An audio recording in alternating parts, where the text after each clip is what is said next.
15 mark questions உடைய land லாவுடைய 15 mark questions. இதில் என்ன கொஷின்ஸ் கேட்டிருக்காங்க அப்படின்னா, ஓனர்ஷிப் ஆஃப் லேண்ட் அப்படின்னா meaning and definition of land. அது வந்து லேண்ட் வந்து solid ground of the earth, land territory occupied the nation, land which real estate is located, natural அதாவது in the top layer of the surface of the earth. அப்புறம் nation and country in which people live. English லாவில் வந்து and ground soil R earth such as மெட்டு, அப்புறம் பாஸ்டரை, wood, moor, waters, marshes, heath, houses, building upon. இது எல்லாமே இருக்கிறது தான் லேண்ட் அப்படின்றாங்க. வீடுகளும் இருக்கும், மரங்களும் இருக்கும், காடுகளும் இருக்கும், எர்த்து அது எல்லாமே மண்ணால் கவர் பண்ணியாக இருக்கும். இது எல்லாம் தான் சேர்த்தது லேண்ட் அப்படின்னு. அப்போ அதில் செக்ஷன் 3ல் தான் லேண்ட் அக்யூசேஷன் ஆக்ட் வந்து 1894 அதோட அட்டாச் பண்ணாங்க. எதில் அட்டாச் பண்ணாங்க? அக்யூசேஷன் லேண்டோட அது அட்டாச் பண்ணாங்க. அதுக்கு அடுத்தது வந்து அக்யூசேஷன். அதுக்கப்புறம் செக்ஷன் 2C லேண்ட் அக்யூசேஷன் லேண்டுனா என்னென்னா நிலம் கையகப்படுத்துறது. அப்புறம் செக்ஷன் 2Cயில் வந்து நில அபகரிப்பு. அக்யூசேஷன் லேண்ட் 19 2C வந்து AP land cropping prohibition act 1982 கொண்டு, அதாவது அபகரிப்பு தடை சட்டம். ஆந்திர பிரதேஷ் நில அபகரிப்பு தடை சட்டம் 1892 கொண்டு வந்தாங்க.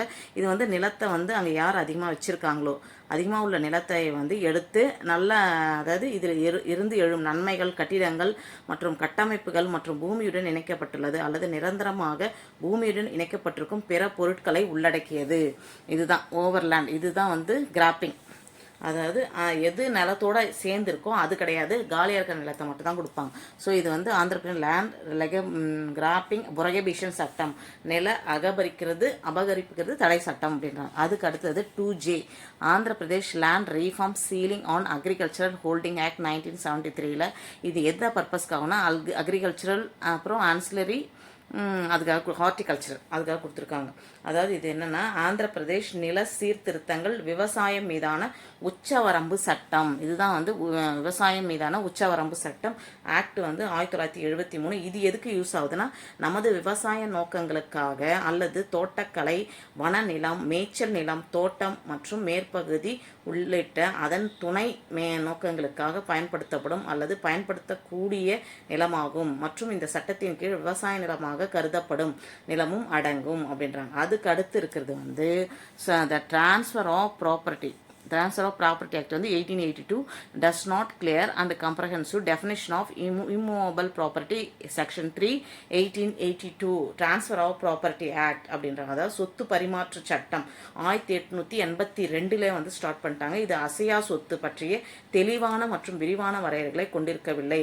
1882 ஆண்டின் சொத்து பரிமாற்ற சட்டத்தின் பிரிவு 3 படி அசையா சொத்துக்கள் நிற்கும் மரங்கள், வளரும் பயிர்கள் அல்லது புல் ஆகியவை அடங்கும். இந்த வரையறை முழுமையானது மற்றும் திருப்திகரமாக ஆனால் அதில் இல்லை அப்படின்னு சொல்லி கொடுத்துருக்காங்க. அதுக்கப்புறம் டிரான்ஸ்ஃபர் ஆஃப் ப்ராப்பர்ட்டி ஆக்ட் ஆச்சு. அதுக்கப்புறம் 3(2) வந்து பார்த்தீங்கன்னா ஜென்ரல் கிளாஸஸ் ஆக்ட் 1896. இதுலேயே வந்து immovable property land benefit to arise out of land அப்படின்றாங்க. இதில் வந்து என்ன கொடுத்துருக்காங்கன்னா சொத்து பரிமாற்றம். அடுத்தது வந்து இதனுடைய உட்பிரிவுகள் சட்டம். ஜென்ரல் கிளாஸ்னால் 3(2) பொது உட்பிரிவுகள் சட்டம் 1897 கொடுத்துருக்காங்க. இந்த பொது உட்பிரிவுகள் சட்டத்தில் பிரிவு 3(2) கீழே கொடுக்கப்பட்ட வேலை வரையறை பொது உட்பிரிவுகள் சட்டத்தின்படி அசையா சொத்தில் நிலத்திலிருந்து எழும் நன்மைகள் மற்றும் விஷயங்கள் ஆகியவை அடங்கும். பூமியுடன் இணைக்கப்பட்டுள்ளது. இந்த வரையறையும் முழுமையானது கிடையாது அப்படின்றாங்க. அதுக்கு அடுத்தது section 2X Indian registration act 1908 வந்து செக்ஷன் 2(6) வந்து கொடுத்துருக்காங்க. என்ன கொடுத்துருக்காங்க அப்படின்னா, அசையா சொத்தில் நிலம், கட்டிடங்கள், பரம்பரை கொடுப்பனவைகள், வழி உரிமைகள், விலக்குகள், படகுகள், மீன்வளம் அல்லது நிலம் மற்றும் பொருட்களால் ஏற்பட்ட பிற நன்மைகள் இதில் அடங்கும் ஆகியவை இதில் அடங்கும். பூமியுடன் இணைக்கப்பட்டுள்ளது. அதனால் நிற்கும் மரம், வளரும் பயிர்கள் அல்லது புல் இதெல்லாம் கிடையாது. அப்புறம் சொத்து பரிமாற்ற சட்டம் 1882 டிரான்ஸ்ஃபர் ஆஃப் ப்ராப்பர்ட்டி ஆக்ட் கொடுத்துருக்காங்க.